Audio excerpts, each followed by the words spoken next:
Hello everyone, आप सभी का बहुत बहुत स्वागत है। आज की क्लास में पुनः हम सभी हिंदी साहित्य से संबंधित प्रश्नों को सॉल्व करने वाले हैं। ये प्रश्न हिंदी साहित्य आदिकाल से हैं और हिंदी से संबंधित समस्त प्रतियोगी परीक्षा के लिए बहुत ही उपयोगी सिद्ध होंगे। देखते हैं, 90 नंबर का प्रश्न है। हम सभी वन लाइनर प्रश्न को कर रहे हैं और हिंदी साहित्य आदिकाल से। सिद्ध कवियों द्वारा प्रयुक्त भाषा को कहा जाता है। सिद्ध कवियों द्वारा प्रयुक्त भाषा को संध्या भाषा कहा जाता है। वह रासो काव्य जिसका मूल वर्ण विषय वीर रस ना होकर श्रृंगार रस है। तो इसका जो आंसर हो जाएगा वो हो जाएगा बीसल देव रासो। ठीक है, वीर रस ना होकर के। देखिए, आदिकाल वीर रस प्रधान था, वीर रस की प्रधानता थी आदिकाल के ग्रंथों में, है ना।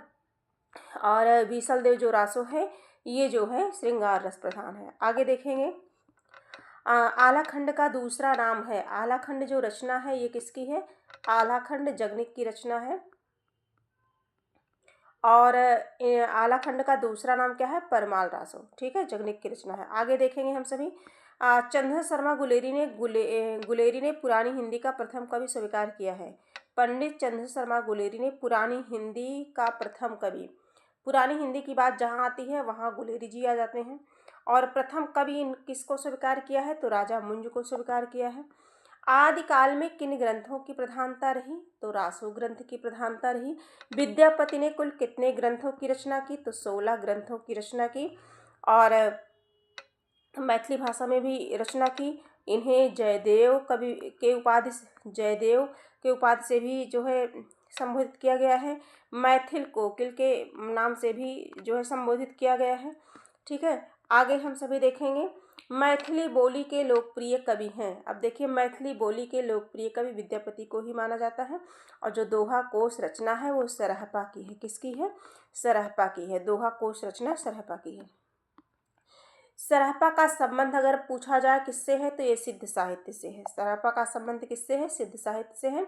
शिलांकित कृति है तो राउल बेल है। ये गद्य पद्य मिश्रित चंपू काव्य है। राउल बेल ये शिलांकित कृति है। और अगला प्रश्न है, शालभद्र सूर्य की रचना का नाम है तो भरतेश्वर बाहुबली रास।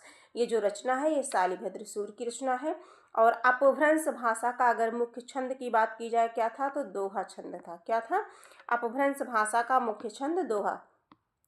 अमीर खुसरो जाने जाते हैं तो देखिए, अमीर खुसरो तूतीय हिंद के नाम से जाने जाते हैं और खड़ी बोली के प्रवर्तक हैं।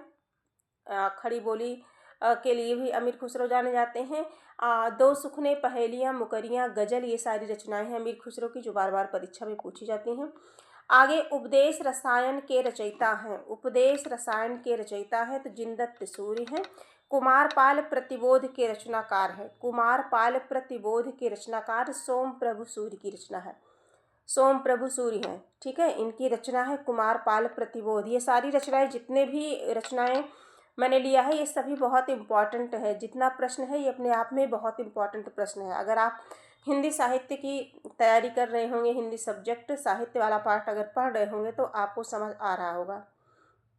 अपभ्रंश का वाल्मीकि किसे कहा जाता है? तो स्वयंभू को कहा जाता है। किसे कहा जाता है? अपभ्रंश का वाल्मीकि स्वयंभू को कहा जाता है। ये प्रश्न कई बार परीक्षा में बना है। हठयोग का प्रभाव पड़ा गोरखनाथ पर। किस पर पड़ा? गोरखनाथ पर पड़ा। कुबलय माला कथा के रचनाकार उद्योतन सूर्य हैं। कुबलय माला कथन उद्योतन सूर्य की रचना है। वह कवि जिसको अभिनव जयदेव नाम से जाना जाता है तो मैंने अभी बात की थी, विद्यापति हैं। विद्यापति हैं। कीर्तिलता, कीर्ति पताका, ये सारी इनकी रचनाएं हैं। प्रबंध चिंतामणि के रचनाकार कौन है? तो ये मेलतुंग है। अगला है, कुंडलनी के उद्भुत होने पर जो स्फोट होता है उसे क्या कहते हैं? तो नाद कहते हैं। ये भी प्रश्न बना था। पुरुष परीक्षा रचना किसकी है? तो पुरुष परीक्षा विद्यापति की रचना है। विद्यापति की रचना है। किसकी रचना है? विद्यापति की रचना है। आगे देखेंगे, वह विद्वान जो पृथ्वीराज रासो को सर्वथा अप्रामाणिक ग्रंथ मानने वाले में शामिल नहीं है। क्वेश्चन इस तरह से है, शामिल नहीं है। देखिए, जो पृथ्वीराज रासो ग्रंथ है इसे कुछ लोग जो है प्रमाणिक मानते हैं, और कुछ लोग इसे अर्ध प्रमाणिक मानते हैं और कुछ लोग इसे अप्रमाणिक मानते हैं। तो प्रश्न है, वह विद्वान जो पृथ्वीराज रासो को सर्वथा अप्रमाणिक ग्रंथ मानने वालों में शामिल नहीं है। कौन शामिल नहीं है? तो यह है मोहनलाल विष्णुलाल पांड्या। आगे आल्हा गाया जाता है तो वर्षा ऋतु में गाया जाता है। अपभ्रंश के प्रथम महाकवि थे स्वयंभू। अपभ्रंश के प्रथम महाकवि कौन किसे माना जाता है? स्वयंभू को।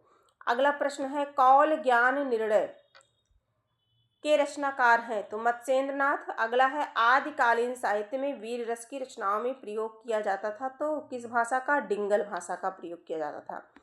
किस भाषा का प्रयोग किया जाता था? डिंगल भाषा। शब्दानुशासन किसकी है? हेमचंद्र की है। किसकी है? हेमचंद्र की है।